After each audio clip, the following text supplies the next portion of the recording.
بسم اللہ الرحمن الرحیم۔ سورہ بقرہ کا تیسرا رکوع۔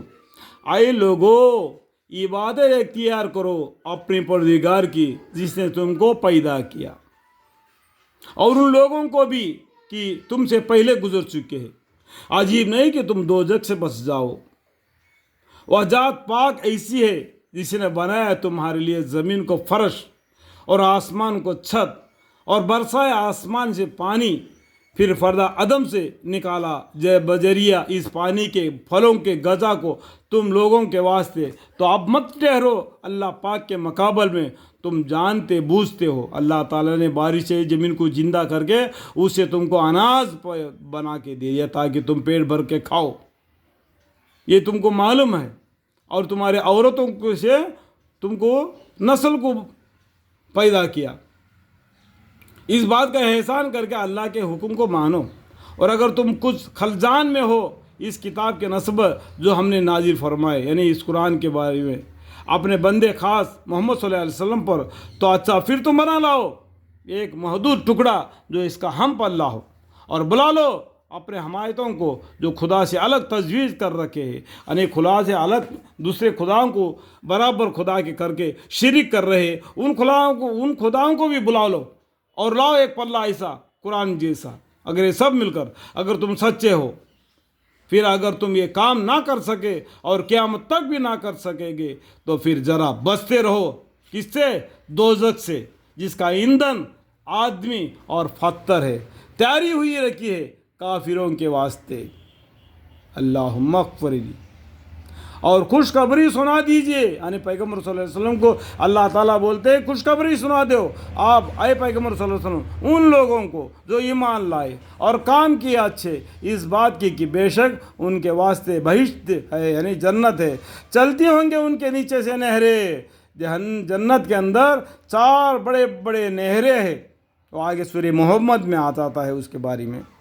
جب کبھی دیے جائیں گے وہ لوگ ان بہشت میں سے، مانے جنت میں سے کسی پھل کی غذا، تو پھر ہر بار یہی کہیں گے کہ یہ تو وہی ہے جو ہم کو ملا تھا۔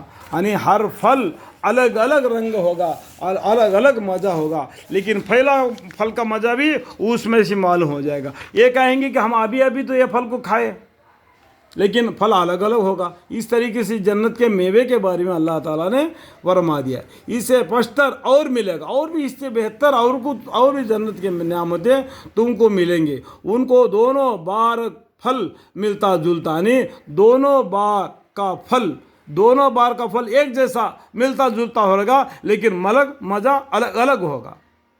اللہ تعالیٰ اور بھی حدیث میں بتاتے ہیں زمین کا مٹی کو روٹی بنا کے دے گا جنتی آدمیوں کو، اس کا دل میں جیسا مزہ چاہے گا ویسا مزہ اس کو آئے گا۔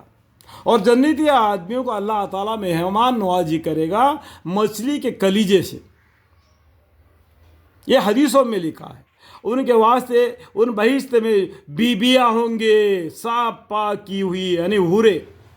یہ سورہ رحمان میں لکھا ہوگا، سورہ واقعہ میں لکھا ہوگا، اور وہ لوگ ان بہشتوں میں ہمیشہ کو بسنے والے ہوں گے۔ ہاں، واقعہ اللہ تعالیٰ تو نہیں شرماتے اس بات سے کہ بیان کرے کوئی مثال بھی، خواہ مچھر کی ہو خواہ اس سے بھی بڑی ہوئی ہو۔ یعنی اللہ تعالیٰ ہر مسئلے کو انسان کو سمجھانے کے لیے بتا دیے۔ اللہ تعالیٰ شرماتے نہیں۔ اگر اللہ تعالیٰ ہم کو علم نہیں دے تو ہم کیا ہو جاتے؟ اللہ تعالیٰ اس لیے ہر بھلی بری بات کو سمجھاتا ہے تاکہ تم کو سمجھ دیا، اور کس میں اللہ کی راضی ہے اس پر تو اپنی زندگی بسر کرو۔ سو جو لوگ ایمان لے آئے ہوئے، خواہ خوشی ہی ہو، وہ تو یقین کریں گے کہ بے شک یہ مثال تو بہت ہی موقع کی ہے۔ جو ایمان لائے وہ لوگ ایسے ایسے مثالوں سے خوشی ہوتے ہیں ان کے رب کے جانب سے، اور رہ گئے وہ لوگ جو کافر ہو چکے ہیں، سو چاہے کچھ بھی ہو جائے اور یوں کہتے رہیں گے کہ وہ کون مطلب ہوگا جس کا قصد کیا ہوگا۔ یعنی یہ باتوں پر وہ ایمان نہیں لائیں گے، الٹے سلٹے باتیں کرتے رہیں گے اور ان کے باتوں میں نہیں آنا۔ کافر کو باتیں میں آئیں گے تو وہ بھی آپ کو کافر بنا دیں گے، اس لیے اس سے دوری رکھنا۔ یا ایول کافرون، وہ سورہ پڑھنے سے بھی آپ کو معلوم ہو جائے گا۔ اللہ نے اس حقیری مثال سے گمراہ کرتے ہیں، اللہ تعالیٰ مثال کے وجہ سے بہتوں کو، اور ہدایت کرتے ہیں اس کے وجہ سے بہتوں کو۔ اللہ تعالیٰ کی مثالوں سے بہت سے آدمی ایمان لاتے ہیں، بہت سے آدمی نافرمان ہوتے، وہ ان کا قسمت ہے، ان کا سوچ وچار ہے۔ اللہ تعالیٰ تو کسی کو گمراہ نہیں کرتے، اللہ تعالیٰ ہدایت دیتے ہیں، مثالیں بیان فرماتے ہیں تاکہ تم سوچو، اور گمراہی نہیں کرتے اللہ تعالیٰ اس مثال سے کسی کو، مگر صرف بے حکمی کرنے والوں کو، جو کہ توڑتے رہتے ہیں اس کا معاہدہ کو جو اللہ تعالیٰ سے کر چکے تھے، اس کا استحقاق کے بعد، اور قطع کرتے رہتے ہیں ان تعلقات کو کہ حکم دیا ہے اللہ نے ان کو واسطہ رکھنے کا۔ اللہ تعالیٰ نے کون سا بات کو عمل کرنے کا، کون سا بات کو عمل نہیں کرنے کا، قرآن کے ذریعہ، صحیح حدیثوں کے ذریعہ تم کو بتلا دیا، یعنی اطیعوا اللہ و اطیعوا الرسول۔ اور فساد کرتے رہتے ہیں زمین میں، بس یہ لوگ پورے خسارے میں پڑنے والے ہیں۔ یہ زمین میں جو فساد کر کے الٹے سلٹے زندگی گزارتے ہیں وہ بالکل نقصان میں پڑنے والے ہیں۔ بھلا کیوں کر ناصفاسی کرتے ہو اللہ کے ساتھ، حالانکہ تم تھے محض بے جان۔ اللہ تعالیٰ سے مقابل میں تم کیوں مثال کر کے کھڑے ہوتے تو؟ تم بے جان تھے، کیا تھے؟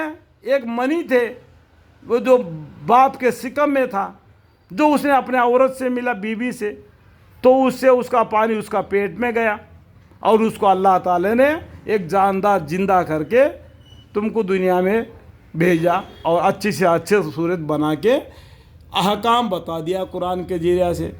تم پھر اکڑ کے کرتے ہو۔ تو کون تھے؟ بے جان تھے۔ اس بات کو جانو، پیچھے کی طرف مڑ کے دیکھو تم کیا تھے۔ اس سے پہلے تمہارا باپ کیا تھا، اس سے پہلے تمہارا دادا کیا تھے؟ بے جان تھے۔ منی کی وجہ سے تم دنیا میں انسان بن کر آ گئے۔ اللہ تعالیٰ توفیق ہدایت دے۔ محض بے جان سے تم کو جاندار کیا، پھر تم کو موت دیں گے، پھر زندہ کریں گے، یعنی دنیا میں تم کو جاندار بنا کے زندگی بسر کرا دیا، اور تم کو مار دیا، قبر میں لے گیا برزخ میں، پھر قیامت کے دن زندہ کر دیا، اور تمہارا زندگی کا حساب کتاب لینے والا ہے۔ ثم لتسألن یومئذ عن النعیم، یعنی قیامت کے دن پھر انہی کے پاس لے جائے جاؤ گے، اللہ کے پاس پھر دوبارہ لے جائے جاؤ گے۔ ہر ایک سے اللہ تعالیٰ پوچھ کے اس کا حساب لے جائے گا۔ سورہ رحمان میں بھی لکھا ہے، ہم عنقریب تمہارے حساب کتاب کے لیے خالی ہو جاتے ہیں۔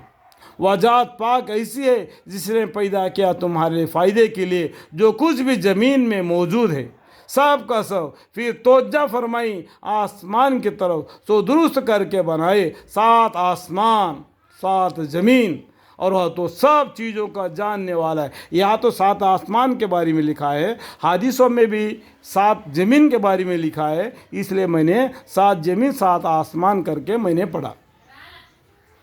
7 آسمان، اور وہ تو سب چیزوں کا جاننے والا ہے۔ کل قیامت کے دن اللہ تعالیٰ اس 7 آسمان 7 زمین کو اپنے مٹھی میں پکڑیں گے، اتنے طاقتور ہے اللہ۔ اللہ بولیں گے اب کہاں گئے وہ جس کو اللہ کو چھوڑ کر شریک قرار دیتے ہو؟ بلا لو ان کو، کوئی بھی نہیں ہوگا، سبھی مرے پڑے ہوں گے۔ اس کے بعد میں سب کو اللہ تعالیٰ زندہ کر کے حساب لے گا، جنت اور دوزخ کا فیصلہ ہو جائے گا۔ اللہ تعالیٰ آپ کی رحمت سے ہمیں جنت الفردوس عطا فرمائے، آمین۔